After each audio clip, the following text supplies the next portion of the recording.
Hello everyone, আপোনালোকে পনীৰৰ বৰফি বনাইছেনে বাৰু? যদি বনোৱা নাই মোৰ এই ভিডিওটো শেষলৈ চাব আৰু ঘৰতে ট্ৰাই কৰিব। প্ৰথমে মই কাজু আৰু পনীৰ গ্ৰাইণ্ড কৰি লৈছোঁ। তাৰ পিছত মই কেৰাহী এখনত দিছোঁ 1 কাপ গাখীৰ। তাৰ পিছত দিছোঁ ইয়াতে চেনি আৰু নাৰিকলৰ গুড়ি আৰু মই দিছোঁ কাজু আৰু পনীৰৰ যিখিনি পেষ্ট আছিল সেইখিনি। এইখিনি ভালদৰে মিক্স কৰি ল'ম আৰু গাখীৰখিনি কমাই ল'ম। আৰু ইয়াতে দিব ইলাইচি পাউডাৰ গোন্ধৰ কাৰণে আৰু ইয়াতে মই দিছোঁ কাষ্টাৰ্ড পাউডাৰ। কাষ্টাৰ্ড পাউডাৰৰ সলনি আপোনালোকে ফুড কালাৰ দিব পাৰে, কেশৰ দিব পাৰে। মোৰ লগত কাষ্টাৰ্ড আছিল সো কাষ্টাৰ্ড দিছোঁ আৰু এইখিনি ভালদৰে গাঢ় কৰি ল'ম।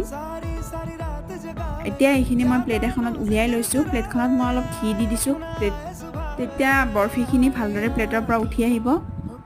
আৰু এয়া মই আপোনালোকক দেখাইছোঁ বৰফি বহুত টেষ্টি হৈছে।